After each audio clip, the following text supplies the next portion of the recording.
Yo, NTE just rolled out their 1.1 update stream, and it was an absolute banger. We're gonna go over and take a look at that, but what I also want to talk about is an interview they held concerning the future of their game. This is an exclusive interview that no one else has covered at this juncture. If you are at all interested in one of the breakout hits of the year, an urban open world action anime fantasy RPG with supernatural horror elements, allows for you to drive around the streets, then take a moment, go down, click that sponsored link, download the game right now. You're not gonna want to miss out, and you won't regret your decision. Now let's take a look at this interview. Hada Studio hinted at where it wants to take NTE next. The short version, for those of you with a lack of attention span, is that the studio plans to keep expanding Hetero with new city districts, anomaly zones, gameplay systems, and main story chapters, while also teasing future travel to other cities and other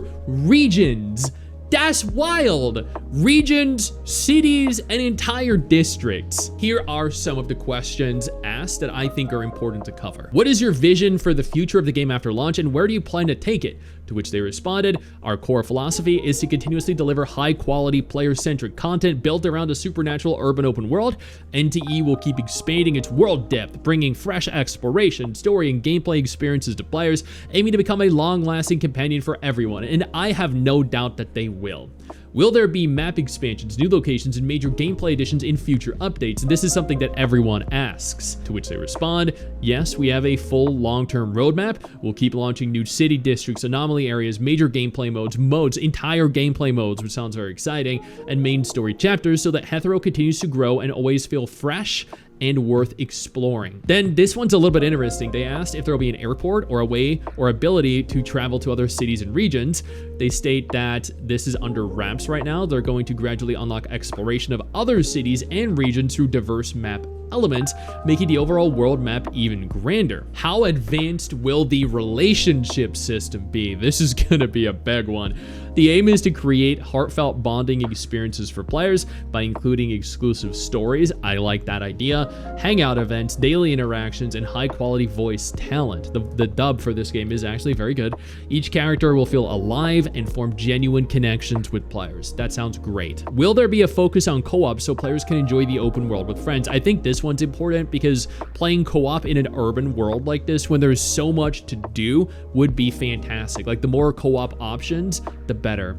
We take multiplayer experiences seriously. The game supports co-op exploration, dungeon collaboration, shared sightseeing, apartment interactions, and more. We'll keep expanding fun, casual, social content so players can enjoy the city together with friends. So they're not only working on single player content, but also multiplayer cooperative content as well, which sounds fantastic. Evidently, NTE has a lot planned for the future, including version 1.1, which we're now going to go ahead and take a look at. There are new gifts. The Circle gift, this is a 7-day login reward. This rewards you with a free limited 10 pull. There is the Hetero special gift pack. This nets you 5 tri-keys, 5 denoise solutions, and 5 fabricated dice, so 5 standard pulls. And goddamn mint, what is that camera angle? Oh my god. Like, god damn. There are going to be 2 new characters released, Lacrimosa and Chaos. I think Lacrimosa was actually very fun to play back in the beta. There are new locations, the Sunward Island and the Corridor of Echoes. This is a new location anomaly. The Sunward Island looks freaking phenomenal, by the way. I looked at the trailer for it. God damn, that place was beautiful. Such, I think, a stark contrast to the urban city life that's present in the game right now. This also gives me a lot of faith for future versions because of all the diverse different regions we're going to be able to get. There are brand new outfits. New Moon Lullaby for Lacrimosa, Yesterday's Melody, the Glided Rhapsody for Lacrimosa, Nightingale's Crescendo, Never Skip for Chaos, and the Clear Skies for Chaos as well. There are new arcs available. There are new gameplay features such as the Bagel Chat app upgrade. You can open up the photo album, you can post about your day, the things you did, the things you saw. You can share moments from around the city. There's a new game mode for when you're inside the detention facility. The Porsche collab, which, by the way, the female main character outfit, Oh my god, they absolutely knew what they were doing with that one. Come on, you can't tell me they didn't. They have new activities: What's Baking, the Underground Circuit, the Sunward Travelogue, Long Dream, Beyond the Rails Uncharted Circle, the Fawn's Rush, Hunter's Crucible, the Fight Championship, Pixel Surge. There is a new high-risk commission. There are tons of optimization improvements, alterations, including the option to mute Takedo during story cutscenes. Yeah, that one's awesome. It's probably my favorite optimization. And I mean, I have listed on screen right now all of the optimizations that are going to be present. Things like adding plot summaries when skipping cutscenes in the main story episodes or spin-offs. That's awesome. New fast travel points to Witch's House and the Pink Paws Bank HQ.